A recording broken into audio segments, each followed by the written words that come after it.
We have a very big announcement today. It has to do with দ্বিতীয় মেয়াদে মার্কিন প্রেসিডেন্টের দায়িত্ব নেয়ার পর থেকে একের পর এক নির্বাহী আদেশ জারি করছেন ডোনাল্ড ট্রাম্প। তার দাবি সরকারি খাতে খরচ কমাতেই এসব নির্বাহী আদেশ জারি করছেন। বিশেষ করে শুরু থেকেই কেন্দ্রীয় দপ্তরগুলোতে কর্মীদের গণছাঁটাইয়ের মতো সিদ্ধান্ত নেন। এবার ট্রাম্পের এসব নির্বাহী আদেশের ওপর কঠোর রায় দিলেন মার্কিন আদালত। এতে বেশ বড় ধরনের ধাক্কা খেল ট্রাম্প প্রশাসন। স্থানীয় সময় শুক্রবার রায়ে আদালত জানান, কংগ্রেসের অনুমোদন ছাড়া সরকারি কর্মীগণ ছাঁটাইয়ের মতো বড় কাঠামোগত পরিবর্তন করতে পারবেন না মার্কিন প্রেসিডেন্ট। আদালত বলেছেন, কংগ্রেসের বিভিন্ন দপ্তরকে ছাঁটাইয়ের অধিকার দিলেও প্রেসিডেন্টকে দেয়নি, তাই এ সংক্রান্ত নির্বাহী আদেশ প্রেসিডেন্টের ক্ষমতার বাইরে। প্রতিরক্ষা, পররাষ্ট্র, স্বাস্থ্য ও বিচারিক সহ প্রায় সব দপ্তরে ছাঁটাই ঠেকানোর জন্য আদালতের এই রায়ে বেশ অসন্তুষ্ট হোয়াইট হাউস।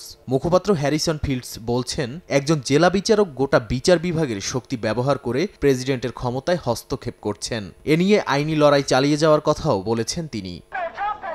ছাঁটাই সংক্রান্ত ট্রাম্পের নির্বাহী আদেশের বিরুদ্ধে মামলাটি করেছে সরকারি কর্মকর্তাদের ইউনিয়ন, স্থানীয় সরকার ও বিভিন্ন স্বতন্ত্র সংগঠন।